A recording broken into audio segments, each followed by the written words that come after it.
தயவு செஞ்சு எல்லாரும் ஒருங்கிணைந்து போராட முயற்சி செய்யுங்கள். இந்த மாவட்ட நிர்வாகத்தின் இந்த கொடுமையான போக்கை கண்டிக்க வேண்டும். அனைவரும் ஒருங்கிணைந்து செயல்பட வேண்டும்.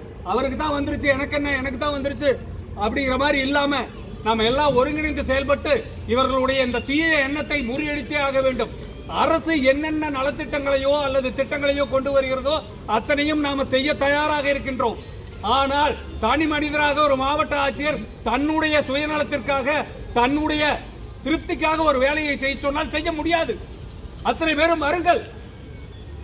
வியாழந்தோறும் நடைபெறக்கூடிய ஆய்வுக் கூட்டத்தில் கலந்து கொள்ளாதீர்கள். உங்களுக்கு பின்னால் நாங்கள் எல்லாம் இருக்கின்றோம். எதற்காக இரவு 8 மணி வரை இவர் ஆய்வுக் கூட்டத்தை நடத்துகிறார்? எந்த அரசு ஆணையிலே உள்ளது இரவு 10 மணி வரை மகளிரை அமர்த்து வைத்து ஆய்வுக் கூட்டத்தை நடத்துங்கள் என்று சொல்ல? அத்தனை பேரும் புறக்கணியுங்கள். சனி ஞாயிறுல இனிமேல் நடத்தக்கூடிய எந்த ஆய்வுக் கூட்டத்திலும் யாரும் கலந்து கொள்ளாதீர்கள். தலைக்கு தூக்கம் வந்து விடுமா? பார்த்து விடலாம் என்ன செய்து விடுவார்கள் இவர்கள் என்று. நண்பர்களே, கால சூழ்நிலை சரியில்லை. அரசும் நமக்கு ஆதரவாக இல்லை. நம்மை நாமே காப்பாற்றிக் கொண்டால் மட்டும்தான் உண்டு. ஆகவே இந்த தீர்வு செயலியை கட்டாயம் செய்ய வேண்டாம். இன்றைய தினம் ஒரு அமைச்சர் வருகிறார், அங்கே வந்து ஒரு நலத்திட்ட உதவிகளை வழங்குகிறார், அங்கே மேடை அமைக்கின்றோம், சாமியானா போடுகின்றோம், கார்பெட் விரிக்கின்றோம், வரக்கூடிய அமைச்சருக்கு அத்தனை பணிவிடைகளையும் செய்கின்றோம், மக்களுக்கு உணவளிக்கின்றோம். அதற்கெல்லாம் பணம் எங்கிருந்து வந்தது என்று யாராவது கேட்டார்களா? அந்த பணம் எங்கிருந்து வந்தது?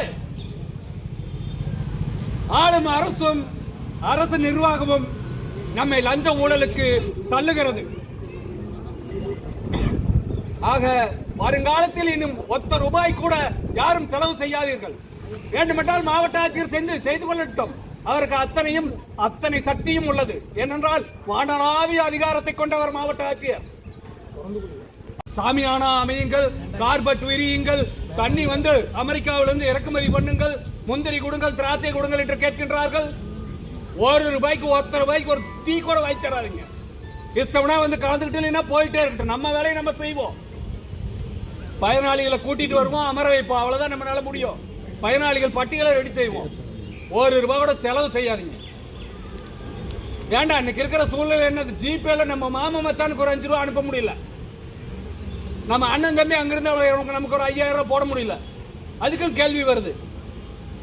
ஜிபேலையும் பணம் அனுப்பக்கூடாது, பணம் வாங்கக்கூடாது, பாக்கெட்லயும் பணம் வச்சிருக்க கூடாது. நடுவழியில் ஏதாவது பிரச்சனைனா அப்படியே அந்த இடத்தையே கடந்து சாக வேண்டியதான். இதுதான் நிர்வாகம். 50 ஆண்டுகளுக்கு முன்னால் வந்த சட்டங்களை இன்னும் வைத்துக் கொண்டு நம்மை உயிரோடு கொன்று கொண்டிருக்கிறார்கள். எந்த அரசு வந்தாலும் அரசு ஊழியர்களை வஞ்சிப்பதையே ஒரே நோக்கமாக கொண்டு செயல்படுகிறார்கள். ஆகவே நண்பர்களே, நாம் அனைவரும் உஷாராக இருக்க வேண்டிய காலகட்டம். எனவே அனைவரும் ஒருங்கிணைந்து செயலாற்றுங்கள். இங்கே வில்லேஜ் சென்டர், நான் விஓஓ, நான் தாசில்தார் அப்படின்னு பிரிச்சு பார்க்காதீங்க. நம்ம எல்லாமே ஒண்ணுதான். கஷ்டங்கிறது எல்லாத்துக்குமே ஒண்ணுதான். இப்ப வந்திருக்கிற இந்த தீர்வு செயலி நம்மை தற்கொலைக்கு தள்ளக்கூடிய ஒரு செயலி. ஆக இதை கட்டாயம் நாம் புறக்கணித்தே ஆக வேண்டும். நம் உயிரே போனாலும் இந்த தீர்வு செயலியில் வேலை செய்வதில்லை என்ற முடிவை அத்தனை பேரும் ஒரு மனதாக தேர்ந்தெடுங்கள் என்று கூறிக்கொண்டு எனக்கு வாய்ப்பளித்தமைக்கு நன்றி கூறி